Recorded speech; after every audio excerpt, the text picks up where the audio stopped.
जामनगरी नामक एक राज्य था। एक दिन एक फ़कीर इस राज्य में पधारे। रास्ते में फ़कीर ने देखा कि एक धोबी अपने गधे के पीठ पर बार बार मार रहा है और कह रहा है, जल्दी चल, आलसी गधा कहीं का। फ़कीर ने उस धोबी से पूछा, क्या बात है, तुम इस गधे को इतना क्यों मार रहे हो? क्या करूँ बाबा, इस राज्य में आकर तो मेरा जीवन ही मुश्किल हो गया है। तो दूसरे राज्य चले जाओ, फ़कीर ने कहा। राजा ने घोषणा की थी कि उन्हें कुछ अधिकारियों की नियुक्ति करनी है। कुछ पद खाली हैं। योग्य व्यक्ति सभा में हाजिर हो जाए। उनको जांच पड़ताल के बाद ही नियुक्त किया जाएगा। मैं एक कुशल रचनाकार और एक कुशल गणितज्ञ हूँ, पर मेरी हालत तो देखिए, धोबी की बन गई है, वो भी वजीर की। सारे चापलूसी करने वालों की नियुक्ति हो गई और मुझे धोबी बना दिया। ऐसा क्या हो गया जो तुम धोबी बन गए? फ़कीर ने पूछा। मैंने उनके लिए एक ग्रंथ लिखी थी, जिसकी कुछ पंक्तियों ने ऐसा हाल कर दिया मेरा। उन पंक्तियों में ऐसा था कि शिकारी चले शिकार करने, पर शिकार ने शिकारी को ही अपना शिकार बना लिया। इस पर राजा भड़क गए और उन्होंने मुझे कारागार में डलवा दिया। मुझे समझ नहीं आया कि मैंने आखिर ऐसा क्या लिख दिया है जो मुझे कारागार में डाल दिया गया। बाद में वजीर से मुझे पता चली कि आखिर राजा यूँ मटक के क्यों चलते हैं। दरअसल राजा एक दिन जंगल शिकार पर निकले थे। वे एक हिरन पर अपना निशाना ताने हुए थे, पर उनका निशाना चूक गया और हिरन अपना जान बचाकर भागने के चक्कर में राजा के कमर पर ही कूद पड़ा। तब से राजा शिकार के नाम से चिढ़े हैं। मैंने वजीर से विनती की, मुझे यहाँ से निकाल दे। इसके लिए वह कुछ भी करेगा। राजा के वजीर ने राजा से कहकर 50 मोहर के बदले मुझे मुक्त करने का वादा किया।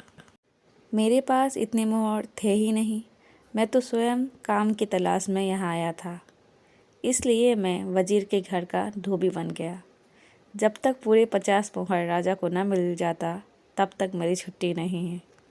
धोबी बोला, बाबा, आपको इस राज्य में आना नहीं चाहिए था। ये बड़ा ही खतरनाक राज्य है। बाबा बोले, शायद मेरा आगमन इस राज्य में तुम्हारे लिए ही हुआ हो। धोबी बोला, मैं समझा नहीं बाबा। बाबा बोले, मुझे इस राज्य के मुख्य मार्ग पर ले चलो और अपने इस गधे को भी संग लेते चलो। वे मुख्य मार्ग पर पहुंच गए। फ़कीर गधे के ऊपर बैठ गया और ज़ोर ज़ोर से कहने लगा, या खुदा, मैं धन्य हूँ, मैं तुम्हें देख पा रहा हूँ। मेरा जीवन सफल हो गया। ये तो चमत्कार हो गया। एक गधा तो चमत्कार ही है। इस पर बैठते ही मुझे मेरे खुदा दिखाई दे रहे हैं। फ़कीर को गधे पर बैठा देख सभी लोग उनके पास चले आ रहे थे। जब भीड़ बढ़ गई, तब राजा को खबर मिली कि एक फ़कीर आए हैं जो स्वर्ग दिखा रहे हैं। राजा और वजीर दोनों फ़कीर के पास पहुँचे और पूछे, तुम क्या कर रहे हो? फ़कीर ने कहा, महाराज, इस गधे पर बैठते ही मुझे मेरे प्रभु दिखाई दिए। ये गधा चमत्कारी है। मैं इस गधे को 1000 मोहर में बेच रहा हूँ। जो चाहे इस गधे को खरीद कर हर रोज़ अपने प्रभु को देख सकता है। उसको तीर्थ करने के लिए धाम जाने की ज़रूरत भी नहीं होगी। अपने घर बैठे बैठे ही तीर्थ हो जाएगा। राजा ये सुनते ही उस गधे को खरीद लिया। फ़कीर ने कहा, आप बैठकर इसे आजमा लीजिए। जैसे ही राजा गधे पर बैठने गया, वैसे ही फ़कीर ने कहा, याद रहे महाराज, जो लोग पाक दिल हैं, जो सच बोलते हो, जो कभी किसी को धोखा ना दिया हो, हमेशा ईमानदार रहा हो, कभी किसी को अपने फ़ायदे के लिए नुकसान न पहुंचाया हो, केवल वह ही इस पर बैठकर अपने प्रभु से मिल सकता है। राजा डर गया। थोड़ी देर ठहर कर वजीर से कहा, पहले तुम बैठो वजीर, ये फ़कीर क्या वास्तव में सही बोल रहा है? उसके बाद मैं बैठूंगा। वजीर डरते डरते गधे पर बैठा। उसे पता था उसने वजीर बनकर प्रजाओं से बहुत सारे धन की वसूली की थी और ना जाने कितनी बार ही झूठ बोले होंगे।